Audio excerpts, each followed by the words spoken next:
Prime Minister Narendra Modi turns 75, and as he reaches a historic milestone of his life, how do people who have worked closely with him assess his leadership and his journey? Joining us is Union Minister Hardeep Puri.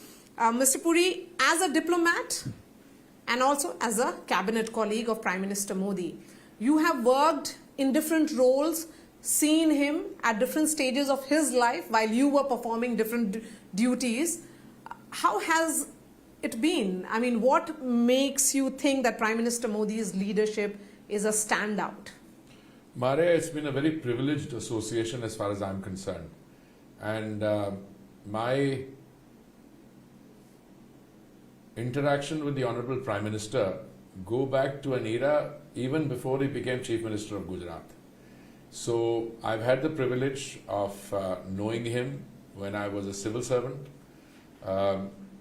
when I later was invited by him to join the Council of Ministers, and I've been there for 8 years. All I can say is that if I had to sum up the nature of that privileged association, I would say, one, he's inspirational, and I mean every nuance of that term inspirational. He is far-sighted, very committed, dedicated, and has a crystal clear vision of the country and the direction in which he wants to take the country. So when you got this Viksit Bharat assertion, it was not a roadmap only. It was a statement which could be made because he had a degree of confidence. I mean, if India had not been on the trajectory following 2014, if we had talked about being Viksit Bharat by 2047, if we had been in the policy paralysis era of the past, it would have sounded hollow. Now what happened with 2047? Everybody accepted it. Today it's an article of faith. Well, there will be some, Chakravarti class intellectual economists will say, "Arey bhai, yaar, 7.8% to theek hai, पिछले quarter ka, but if you don't grow at 8 to 9%, you'll be in the middle income." Forget about all that. No two situations are similar. The fact that he has been able to inject this degree of confidence and a roadmap anchored in that confidence is because he has shown progress. Where were you in 2014? $2 trillion economy, you're $4.3 trillion now, and you're moving to a $6, $7, $10 trillion economy in the short term, and 2047 is 22 years away. I'm so much before that. A Viksit Bharat definitionally does not have a GDP size attached to it. We expect the GDP to be, according to international consulting firms, to be at a particular level. But the per capita will go up, and the life of an average Indian, that is where the transformation is coming. It's already come. And I'm not just talking about feeding 800 million people 3 meals of dry ration in a day, providing Ujjwala cylinders for 500 rupees, or for Pradhan Mantri Awas Yojana 4 crores, another 3 crore coming. Those are not only empirically verifiable statistics, those are facts of life. But the path going from here forward, you're growing, let's say between 6.5% and 7% already. The countries against which we are competing, again I don't like the word against whom we are competing, country with which you are being compared are growing between 0 and 2%. Do you see that complete churning and confidence change which is coming into the country? And you owe it to this man not because he's the Prime Minister of India. We've had Prime Ministers in the past, they've all been very eminent and statesmen in their own right. But this is a very different kind of leader who, if you talk about hard work, many of us are also, we think we are working hard, but his is total commitment.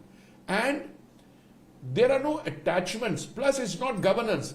Maria, I want to make a point. This is governance ensconced in ethics. Okay. That is to me the most important. He doesn't even, you can claim to have proximity to him, but if you're out, if you're out of the line in terms of the ethics of it, zero tolerance. As urban development minister then, you also you worked very closely along with the Prime Minister in the redevelopment of the Kartavya Path, the new Parliament building. These are part of the new India idea of the Prime Minister. How has that project been? What did he tell you when he said that this is how I envision it? First of all, he didn't tell me anything. One day, I was inducted into the Council of Ministers on 3rd September 2017. A couple of days later, a huge Manila brown envelope with huge plans arrived on my table. Nothing, it just said from PMO. I mean, who was the PS to PM. He gave me a call, aapko ek kuch kagaz bhej rahe hain. I opened it. After half an hour of going through those papers, I knew what was up. This was 2017. He had become Prime Minister in May 2014. I mean, he must have had a few other things on his mind also, but sometime between 2014 and 2017, he had started applying his mind on how the governance architecture of India's capital should look like. And what was the starting point with him? He got the layouts, the aerial photographs of all the major capitals in the world, the ones that should be looked at. Washington, DC, other developed countries, some developing countries, there were several of them. And somebody had done their work on it. Somebody had done their work on it because it arrived on my table, as I said, not as somebody who initiated the work, but who got on his table the work which somebody else has done and somebody's thought process had gone. This is one example. One day, when we were building the new parliament, it wasn't easy, Maria. I don't like to talk about these things. But one evening, around 7:15, the then secretary in my ministry gave me a call and he said, ki urti khabar mili hai. Now, in my profession, I'm in politics now, you get 1500 urti khabar in a day. And if you developed a filtering mechanism, then you know which urti khabar. I said, bataiye. He said, वो ऐसे कुछ SPG के लोग parliament building जो under construction है उसमें कुछ देखने आ रहे हैं. Now, his उड़ती खबर was SPG के लोग. My mind was already working overtime. I said, ये चेक करना PM साहब कितने बजे लैंड कर रहे हैं. He was on a trip, overseas trip, was coming back after a 15-hour flight from the US, if I remember correctly. So it was a sudden. So सुनिए सुनते जाइए. He said PM साहब कुछ land करेंगे कुछ अभी थोड़ी देर में. तो मैंने कहा कि फिर sudden inspection. सुनिए, तो मैंने कहा आपका क्या इरादा, अगर आपकी वो हो तो मैं पहुंचता हूं. मैंने कहा दुर्गा शंकर मिश्रा, आई सर आपको कहीं जाने की जरूरत नहीं है. आपको जहां से भी उड़ती खबर आई है, आप ये देख लेना कि कौन आ रहा है. कुछ नहीं हमें पता, बट ये हो सकता है कि what I'm thinking, I didn't even want to say it on the phone. So then they called the project in charge and said, कोई SPG के लोग शायद देखने आए. His first reaction was, उस समय तो मैं I'll be in the puja, but then he also got second thought. He said, मैं पहुंच जाऊंगा. So that guy reached. Durga Shankar kept asking me, मैं पहुंचूं? मैंने कहा बिल्कुल नहीं पहुंची. अगर आपको वहां बुलाना होता तो they will tell you themselves. They will tell you themselves कि आप आइए. These are not places you. वही हुआ. I think he must have landed around 7:30 or so or whatever. Around 8:30, 8:45, one single car, no escort, this, that, single car pulls up there. Pradhan Mantri ji gets out from his front seat, does an inspection of the And you're work under construction. No, I'm not even been told. Listen to me. Does an inspection of it for 1.5 hours. Over, I get a call from my informers के वो साहब आए थे, वो देख लिया, बातचीत हुई, we go through it in great detail. खत्म हुई बात 10 बजे. मैं भी I switched off etc. Early morning, Lakshmi and I having a walk in the back garden, and my PSO keeps running कि telephone आया. Normally at 7 in the morning he wouldn't call me for anybody else, which meant so.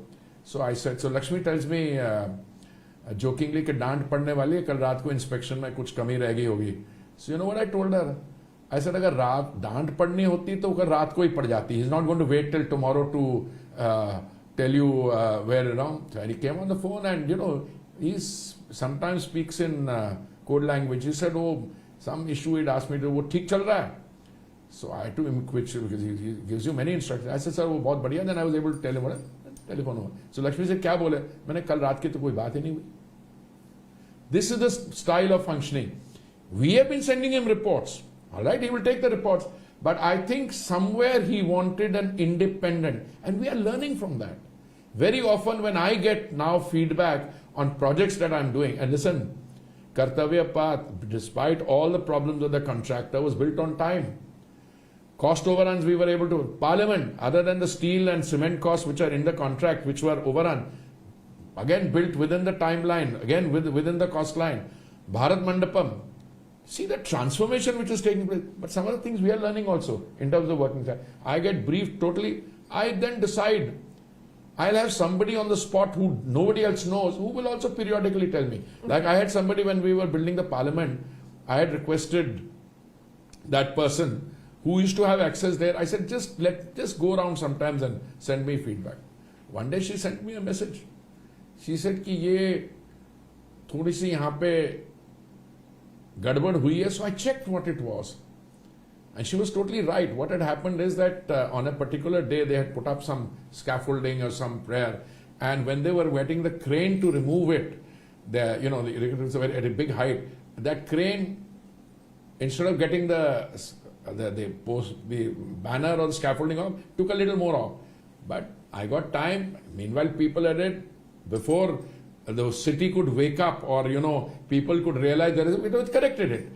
So overall working style of ministers is in sync with what the Prime Minister Well, there's no expects. choice. You won't survive if it's not in sync. Fine. If here is a man, if you ask for a meeting with him, then it's good to tell the people, I want this meeting, and send a little annotation of a note. And he would have then got prepared. But as a result, that's become our working style. Anybody comes to have a meeting with me, anyone, I ask my office, issue kya hai? Bataiye. Okay. Mr. Puri, you are presently Petroleum Minister. What we have seen is the transition in the functioning of the Petroleum Ministry. Pre-2014, this was an economic ministry, seen as one of those ministries which are related to finance, economics. Now, post-2014, it has become a public welfare ministry. Also with Ujjwala as the driving principle. Madam, it's not just Ujjwala. Let me just tell you, it is about a very strong development thing, which is the Prime Minister. The fact that it is economic in core content, 19% of your revenue comes from this sector, 19 or 20% of the revenue comes from this sector. But the public welfare part is the Prime Minister. What is public welfare part is? Let me start by clean cooking medium for our daughters and sisters, etc. 2014 में कितने आपके total cylinder connection थे? I'm talking about LPG. LPG, which comes in a cylinder, madam, is the product of a refinery. Crude oil से refinery करके वो LPG बनती है. कितने total connection थे? 14 crore थे. Today, we are in a situation where the total number of connections have gone up from 14 crores to 33 crores. And Ujjwala, जिसके आपने जिक्र किया, well, 2016 mein that scheme started. And today there are 10 crore 30 lakhs Ujjwala connections. But madam, the beauty of Ujjwala is it's primarily 80% of it is in the rural areas. We are one of the few countries in the world where clean cooking gas is available not only in the urban center through LPG but also piped gas. We today have 22,500 kilometers of pipes for LPG delivery, for natural gas delivery. So this public welfare element is very much a part of the PM persona. 80 crore लोगों को दिन में 3 समय का dry ration देना, उज्ज्वला का cylinder 500 रुपए में देना, प्रधानमंत्री आवास योजना के 4 करोड़ आवास बनाने in rural and urban areas, 3 crore और का आपने निर्णय लिया. This is the public welfare. I'm sometimes surprised, I'm a student of history and political science, and we've been brought up, my generation, much before you were born, we were brought up studying the ideological debates with Karl Marx on the left and David Hume on the right. Okay? And then you're saying, what is the system which Marxian economics brings? What is a right-wing system? What else has happened? So what is Prime Minister's system? Is this a right-wing system? This is more socialist than you can imagine in many respects. I mean, public welfare is a strong component.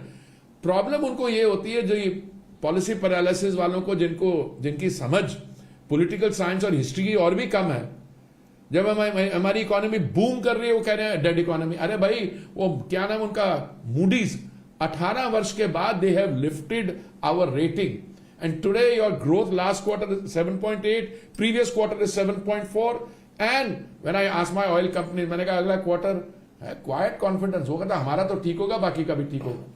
And by the way, energy is a reasonably good indicator of where the economy is going. So I totally agree with you, ma'am.